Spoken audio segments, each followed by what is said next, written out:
오늘 오전 일본 후쿠시마에 규모 6.9의 강진이 발생했습니다. 일본 기상청은 후쿠시마현에 쓰나미가 몰려올 가능성이 있다며 긴급 대피령을 내렸습니다. 네이버가 국내 컨텐츠와 기술 분야에 5년간 5천억 원을 투자해 기술 플랫폼으로 거듭나겠다는 포부를 밝혔습니다. 현대차가 5년 만에 6세대 완전 변경 신형 그랜저를 선보였습니다. 2주 만에 2만 7천여 대가 사전 계약돼 흥행 성공이 예상됩니다. 파생상품 시장 활성화를 위해 금융위원회가 상장 문턱을 낮추기로 했습니다. 그동안은 금융위의 사전 승인이 필요했지만 이제 거래소가 승인하면 되고 또 다양한 신규 상품의 상장도 허용됩니다.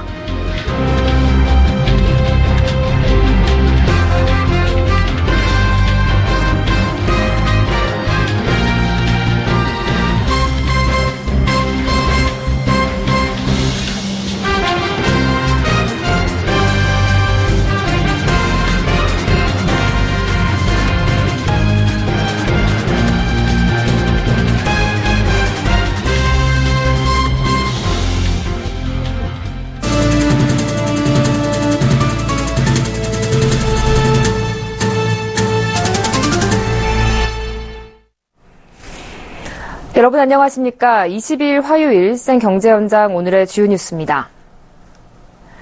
일본 북동부 후쿠시마현 앞바다에서 오늘 오전 9시 59분께 규모 7.4의 강진이 발생했습니다. 일본 기상청은 후쿠시마현 일대 연안에 1m에서 최대 3m가량의 쓰나미가 몰려올 가능성이 있다며 긴급 대피령을 내렸습니다. 지진이 발생하자 NHK는 정규 방송을 중단하고 긴급 재난방송으로 전환했습니다.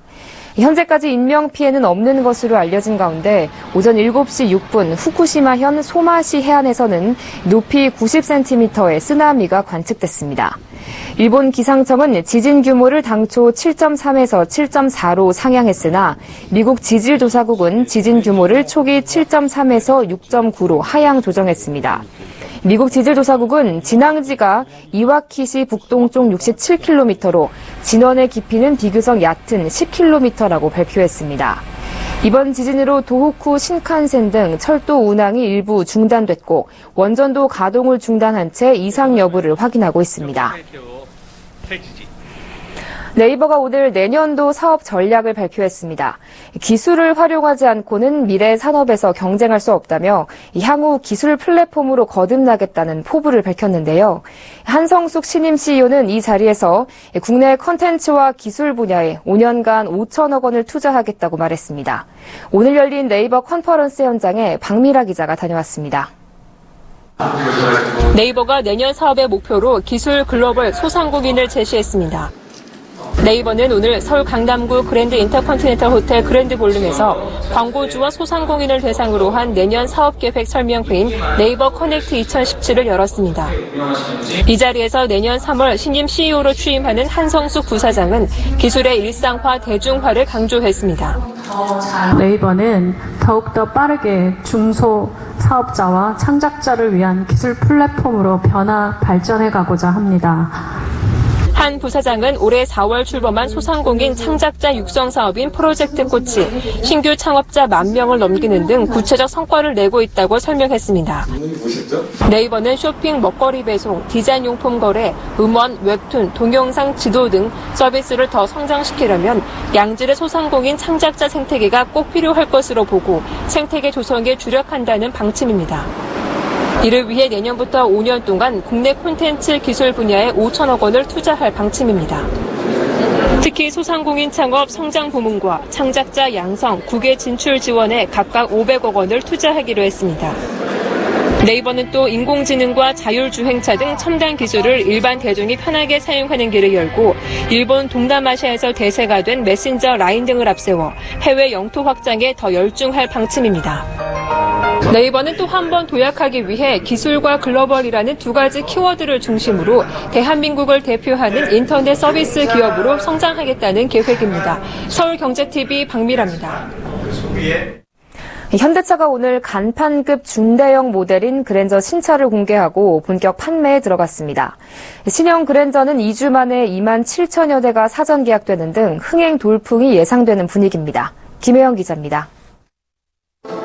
판매 부진과 파업으로 인한 생산 차질 등 이단 악재로 고전하고 있는 현대차가 신형 그랜저를 앞세워 위기 탈출에 나섰습니다. 현대차는 오늘 김포항공산업단지에서 신형 그랜저 신차 발표회를 갖고 본격 판매에 들어갔습니다. 신형 그랜저는 5년 만에 선보이는 6세대 완전 변경 모델입니다. 저희 신형 그랜저의 특장점은 젊은 감각에 완전히 바뀐 새로운 디자인, 그리고 각종 능동 안전 신기술, 그리고 합리적 가격이 주요 장점이라고 할 수 있겠습니다. 외관에서는 대형 캐스케이딩 그릴이 눈에 띕니다. 용광로에서 녹아내리는 쇳물에 영감을 받아 디자인된 이 그릴은 향후 현대차의 전차종에 확대될 예정입니다. 최초로 적용된 현대 스마트 센스는 신형 그랜저의 가장 큰 특징입니다. 스마트 센스 중 하나인 어드밴스드 스마트 크루즈 기능은 레이더 센서를 이용해 앞차가 멈추면 자동으로 차를 정지시킵니다. 주행 조향 보조 시스템은 차선을 이탈할 경우 운전자에게 경고 메시지와 함께 차량 스스로 핸들을 제어해 차선을 유지하도록 도와줍니다. 신형 그랜저는 차체 강성을 기존 모델보다 34% 높이고 에어백도 9개를 넣어 안전에도 신경을 썼습니다. 서울경제TV 김혜영입니다. 앞으로 새로운 기초자산을 사용하는 파생 상품을 상장할 때는 금융위원회 대신 거래소의 승인을 받으면 됩니다. 상장지수 펀드 기초 선물을 비롯해 초장기 국채 선물, 미니 달러 선물 등 다양한 신규 상품의 상장도 허용됩니다. 금융위원회가 오늘 이 같은 내용의 파생상품 시장 경쟁력 제고 및 파생결합증권 시장 건전화 방안을 내놨는데요. 자세한 내용을 이현호 기자가 보도합니다. 금융위원회가 파생상품 시장 활성화를 위해 파생상품의 상장 절차를 간소화하기로 했습니다. 그동안 신규 기초자산 파생상품을 상장하려면 금융위의 사전 승인이 필요했지만 연내에 거래소가 승인하도록 개선할 방침입니다.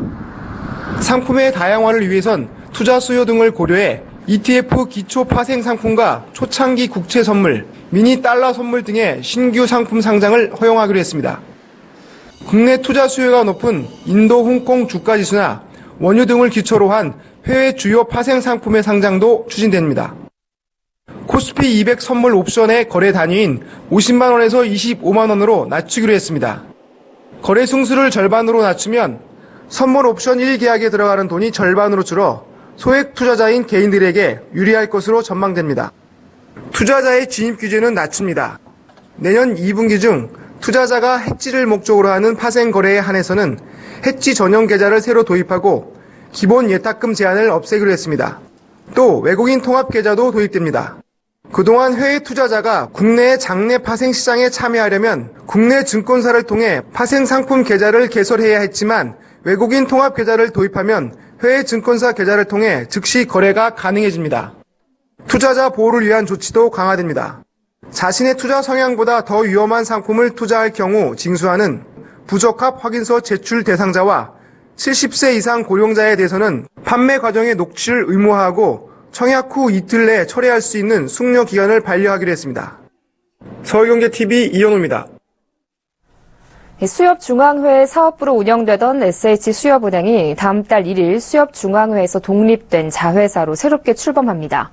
수협은행은 이번 제2의 창업을 계기로 영업력과 수익성을 대폭 개선해 실속 있는 우량 중견은행으로 도약한다는 계획입니다.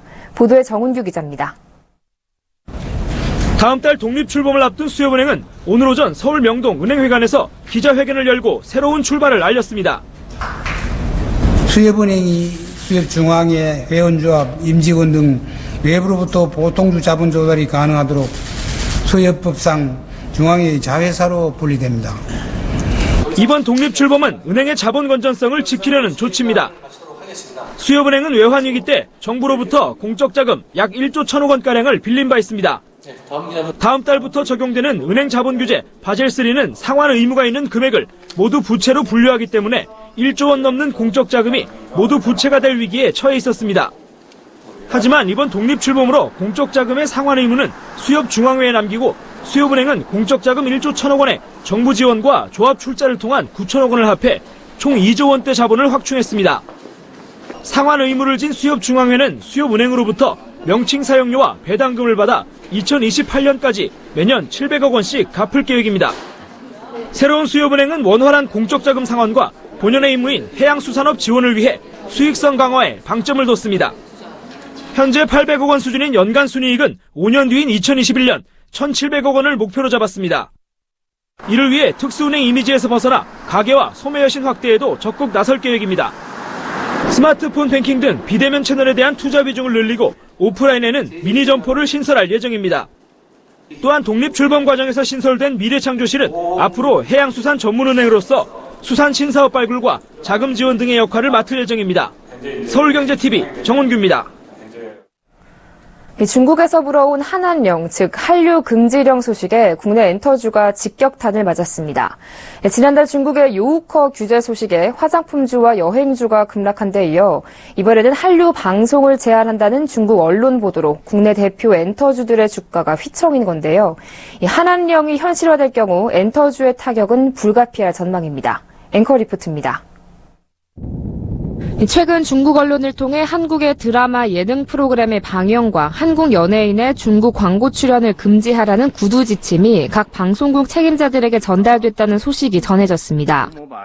중국 당국이 한류 콘텐츠가 자국으로 흘러들어오지 못하게 막는 한한령, 이른바 한류 금지령을 강화한다는 내용입니다. 이 소식에 국내 대표 엔터테인먼트주는 직격탄을 맞았습니다. 어제 SM은 8.16% 급락하며 신저가를 기록했고 YG 엔터테인먼트와 CJ ENM은 6%대 낙폭을 보였습니다. JYP 엔터테인먼트 역시 약세를 면치 못했습니다. 오늘도 이들 엔터주는 오르락내리락 보합권에서 지지부진한 흐름이었습니다. 중국 측은 한한령에 대해 함구했지만 실제로 한류스타 이민호 전지현 주연의 드라마 푸른 바다의 전설은 중국에서 동시 방영될 예정이었지만 막판에 중국 심의를 통과하지 못해 무산됐고 중국에서 큰 인기를 얻고 있는 송중기 씨가 모델로 나온 제품 광고는 전면 교체됐습니다.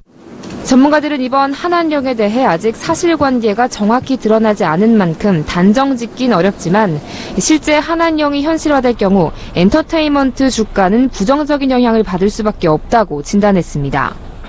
당장 국내 엔터 업체들의 중국 수출 비중이 높진 않지만 성장 동력으로 삼던 부분들의 제동이 걸리면서 주가 흐름에는 부담이 될 수 있다는 분석입니다. 때문에 당분간은 엔터주에 대해 보수적인 접근이 필요해 보입니다. 서울경제TV 정한입니다. 수도권에서 113 부동산 대책의 규제를 피한 곳이 풍선 효과로 인기를 끌 것으로 예상됐었는데요. 이 대책 발표 이후 청약 경쟁률을 살펴보니 절반가량이 미달로 조사됐습니다. 다만 역세권 입지 등 위치가 좋은 일부 단지는 155대 1의 높은 청약률을 보이기도 했는데요. 입지와 분양 가격에 따라 청약 양극화가 더 심해지는 양상입니다. 보도에 정창신 기자입니다. 부동산 114 조사에 따르면 113 부동산 대책 발표 이후 지금까지 분양을 한 수도권 청약단지는 총 11곳. 이 중 절반가량인 6곳이 1순위 미달이라는 초라한 성적표를 받았습니다. 인천 영종 하늘도시 푸르지오 자이단지가 0.14대 1로 가장 저조했고 평택 메디슨 스퀘어 3차, 힐스테이트 평택 3차 등이 1순위 미달됐습니다. 113 부동산 대책의 규제를 피해간 곳에 청약 수요자들이 몰릴 것이란 예상이 빗나간 것입니다. 부동산 시장의 양극화가 심화되고 있기 때문에 이번 대책에서 청약 규제를 피한 지역이라 하더라도 입지 선호도가 떨어지는 곳은 풍선 효과를 기대하기 어려울 전망입니다. 1순위 마감에 실패한 6곳 중 5곳은 2순위 모집에서도 마감하지 못해 미분양으로 남게 됐습니다. 영종 푸르지오자이는 2순위 모집에서 0.27대 1을 기록했고 평택 신장동 메디슨 스퀘어 3차는 0.2대 1, 힐스테이트 평택 3차는 0.39대 1에 그쳤습니다. 1순위에서 미달됐던 수원인계 한양수자이는 2순위에서 1.4대 1로 간신히 마감됐습니다. 반면 서울 용산구 용산 롯데캐슬 센터폴에는 155.9대 1로 1순위 마감하며 인기를 끌었습니다. 경기도 화성 동탄 이신도시 린스트라우스 더 레이크는 79.07대 1, 용인수지 파크 푸르지오는 18.93대 1, 시흥목감 호반베르디움 모차는 5.17대 1의 1순위 청약 경쟁률을 기록했습니다. 서울경제TV 정창신입니다. 산업단지 하면 삭막하고 낙후된 이미지가 먼저 떠오르는데요. 산업단지공단은 이런 산업단지의 이미지를 깨고 일하고 싶은 일터로 탈바꿈시키기 위해 문화예술 지원 사업을 진행하고 있습니다. 그 일환으로 행복페스티벌이 지난 토요일 대구에서 열렸는데요. 이보경 기자가 다녀왔습니다. 조선업체들이 몰려있는 대불산업공단의 대불스틸밴드. 대불산업공단에서 일하는 이들이 모여 만든 음악밴드로 배 만드는 거친 손으로 열정적으로 기타를 치고 색소폰을 붑니다. 로망이라 해야 될까요? 굉장히 멋지게 보이지 않습니까? 이렇게 1년간 산업단지 문화센터에서 갈고 닦은 실력들을 뽐내는 제6회 산업단지 행복페스티벌이 지난 19일 대구광역시 동구 신서동에 있는 한국산업단지 공단에서 열렸습니다. 16개 단지 30개 프로그램의 근로자 400여 명이 참가해 난타, 합창, 현대무용 등 다채로운 문화 경연을 펼쳤습니다. 악기 하시는 분들 표정 보면은 정말 그렇게 힘든 일을 하시는 분들 안 같아요. 정말 행복하고 그냥 행복을 이렇게 발산할 수 있는 어떤 공간이 생길 것 같아서 생활이 되게 풍요로워진 느낌인 것 같습니다. 올해로 6회를 맞는 이 행사는 산업단지공단이 2011년부터 추진하고 있는 문화예술 커뮤니티 지원 사업의 일환입니다. 삭막하고 노후화된 산업단지를 일하고 싶은 즐거운 일터로 변화시키기 위해 마련한 행사입니다. 그리고 저희 산업단지 공단은 산업단지를 젊은 근로자들이 찾아와서 즐겁고 행복하게 일할 수 있는 공간으로 바꿔나가는 노력을 계속하겠습니다. 산업단지공단은 앞으로 행복페스티벌을 비롯한 여러 문화예술 사업을 지속적으로 추진해 회색빛 산업단지를 문화예술이 숨쉬는 공간으로 탈바꿈시킨다는 계획입니다. 서울경제TV 이보경입니다.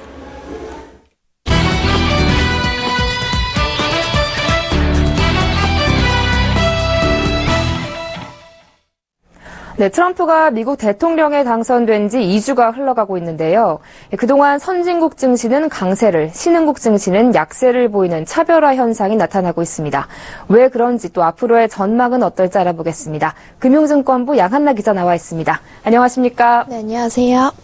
네, 트럼프 당선 이후에 선진국 증시가 계속해서 호조세를 보이고 있는데요. 그 이유가 뭐죠?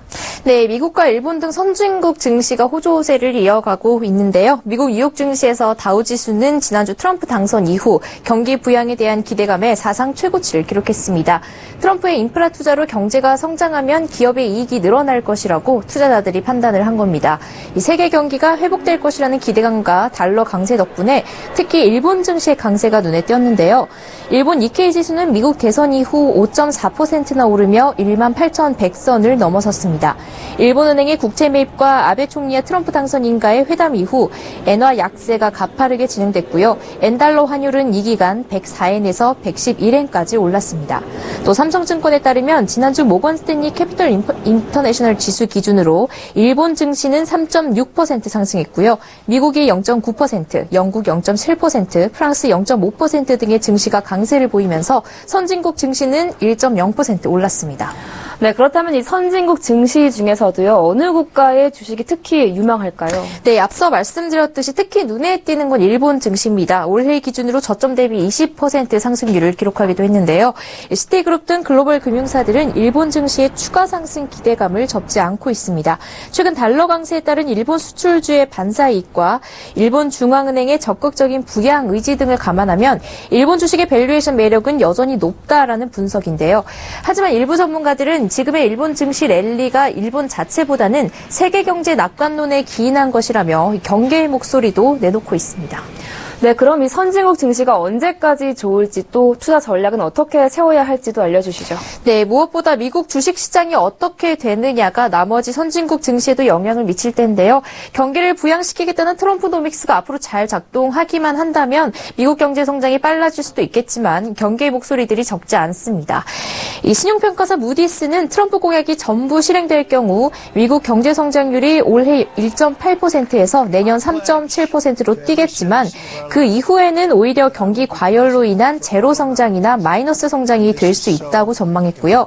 미국 4대 은행 중 하나인 JP 모건 체이스는 금융시장이 트럼프 재정정책의 효과를 과대평가하고 있다라고 지적하면서 트럼프의 재정정책이 앞으로 2년간 미국 실업과 인플레이션에 거의 영향을 미치지 못할 것이라고 전망했습니다.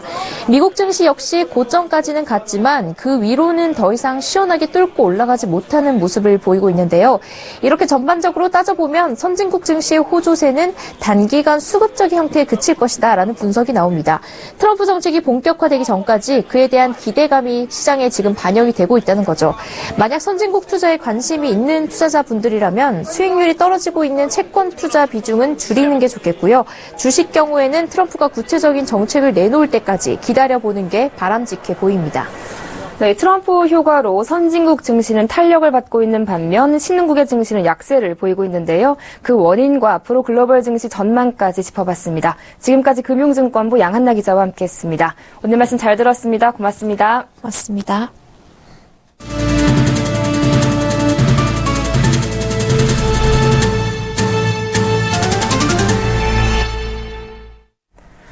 정부는 오늘 유일호 경제부총리 주재로 국무회의를 열고 박근혜 정부의 최순실 국정농단 의혹 사건 규명을 위한 특별검사 임명법 공포안을 심의 의결했습니다. 국회가 지난 17일 본회의에서 특검 법안을 처리한 지 닷새 만입니다. 특검법 공포안은 박근혜 대통령이 제가하면 곧바로 시행에 들어갑니다. 정치권에서는 박 대통령이 정치적 중립성을 이유로 특검법을 거부하는 게 아니냐는 분석도 나왔지만 박 대통령은 당초 입장대로 특검법에 그대로 서명할 계획입니다. 이번 특검은 특별검사 1명과 특별검사보 4명, 파견검사 20명, 수사관 40명 등 105명이 참여해 슈퍼특검이라고 불리고 있습니다. 특검법 통과로 이르면 다음 달 초부터 최장 120일 동안 특검 수사가 진행됩니다.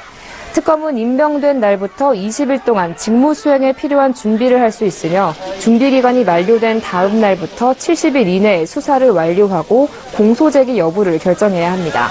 대통령 승인을 받아 1회에 한해 수사기간을 30일 연장할 수 있습니다. 과거에 국민연금을 납입한 적이 있지만 최소 가입 기간인 10년을 채우지 못해 연금을 받을 수 없었던 가입자들이 추후 납부로 연금을 수령할 수 있게 됩니다. 국무회의는 오늘 이런 내용이 담긴 국민연금법 시행령 일부 개정령안을 의결했습니다. 내년부터 온라인으로 판매되는 화장품에도 오프라인 판매 화장품과 동일하게 모든 제조 성분을 의무적으로 표시해야 합니다. 동해 고속도로 양양에서 속초 간 18.5km 구간이 공사를 마치고 24일 오후 7시 개통합니다. 환경부는 승용차 운전자가 운행거리를 줄이거나 급가속 급제동을 하지 않는 친환경 운전을 하면 연 최대 10만 원의 현금을 주는 자동차 탄소 포인트제 시범 사업을 시행합니다.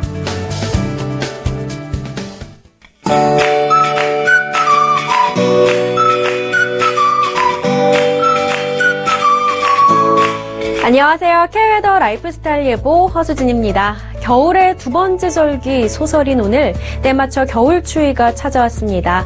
내일은 오늘보다 더 춥겠는데요. 서울의 아침 기온이 영하 5도까지 뚝 떨어지겠고요. 낮 동안에도 3도에 머물겠습니다. 여기에 찬바람이 불면서 체감온도는 이보다 더 낮으니까요. 보온에 각별히 신경을 쓰셔야겠습니다. 현재 전국이 대체로 맑은 가운데 강원 영동 지역으로는 비가 내리는 곳이 있는데요. 동해안 지역은 오늘 밤부터 내일 사이 비 또는 눈이 오는 곳이 있겠습니다.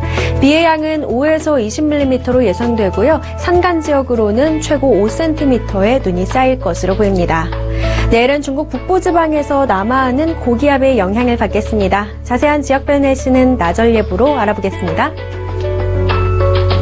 중부지방 하늘은 대체로 맑겠고 미세먼지 농도도 보통 수준을 보이겠는데요. 다만 추위에는 단단히 대비하셔야겠습니다.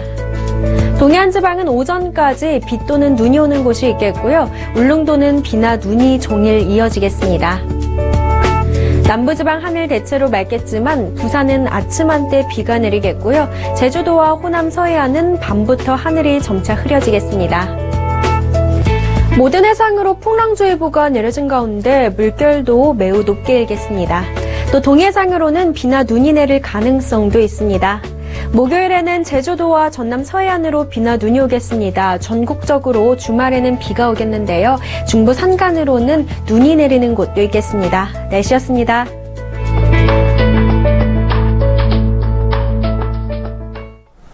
네, 생경제 현장 오늘 준비한 소식 여기까지입니다. 시청해주신 여러분 고맙습니다.